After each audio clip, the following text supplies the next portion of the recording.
झारखंड में चुनावी सरगर्मियां तेज होने के साथ साथ लगातार माहौल भी बदलता जा रहा है। महागठबंधन में सीट बंटवारे से आरजेडी नाराज है।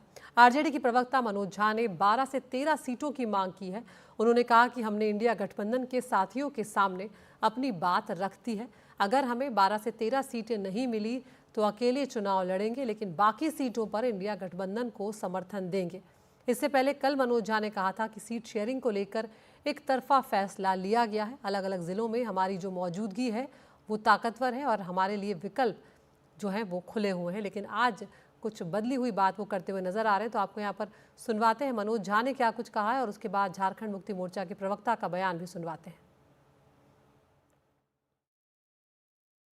सात पे हम पिछली बार लड़े थे। एक रेस्पेक्टेबल सीट होना चाहिए। हम 18 से 20 पे मजबूत है, लेकिन अगर ये 12-13 भी होता है तो हमें स्वीकार्य है, लेकिन ये अनरीजनेबल नहीं होना चाहिए। आप मेरी बात मुझे खत्म करने दीजिए। अगर हमसे कहा जाए कि आप 3 या 4 पे लड़िए, तो ये तो उसी तरह की बात हुई कि बीजेपी के खिलाफ जो सबसे ज्यादा प्रतिबद्ध है उसको कहो गला काट करके थाली में रख दो। लगातार बातचीत चल रही है। आरजेडी के नेतागण भी यहाँ उपस्थित हैं। पार्टी के कार्यकारी अध्यक्ष और इस राज्य के मुख्यमंत्री से लगातार उनका संवाद भी हो रहा है। इंडिया गठबंधन के अंदर में झारखंड मुक्ति मोर्चा है, कांग्रेस पार्टी है, आरजेडी है, माले है, सीपीआई है, सीपीएम है। तो हम लोग बैठ करके जो भी बातचीत होगा उसका हम लोग हल निकालेंगे। और हमारे सहयोगी प्रभाकर कुमार हमारे साथ जुड़ गए इस पर चर्चा करने के लिए। प्रभाकर, अब फिलहाल जिस तरह से आरजेडी दबाव की रणनीति खेलती हुई नजर आ रही है, क्या कोई बीच का रास्ता निकल सकता है या फिर अब जो तय हो गया है वही बात रहेगी?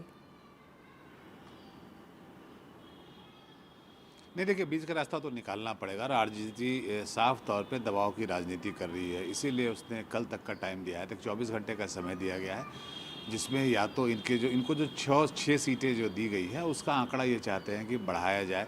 हमारी जो जानकारी है, जो हमारी पार्टी के वरीय नेताओं से बात हो रही है, ये 10 के आसपास सीटें भी अगर हो तो उसे मान जाएंगे।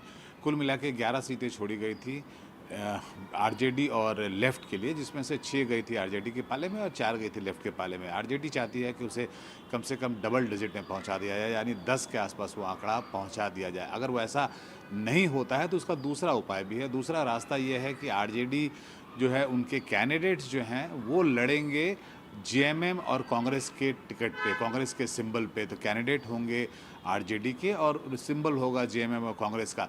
तो वैसा रास्ता भी निकाला जा सकता है। अभी हम जब बात कर रहे हैं तो जेएमएम के, कांग्रेस के और आरजेडी के बड़े नेता रांची पे बैठ के मीटिंग इस बात पे कर रहे हैं और सबकी कोशिश ये है कि ये मामले को किसी तरह से सुलझा दिया जाए।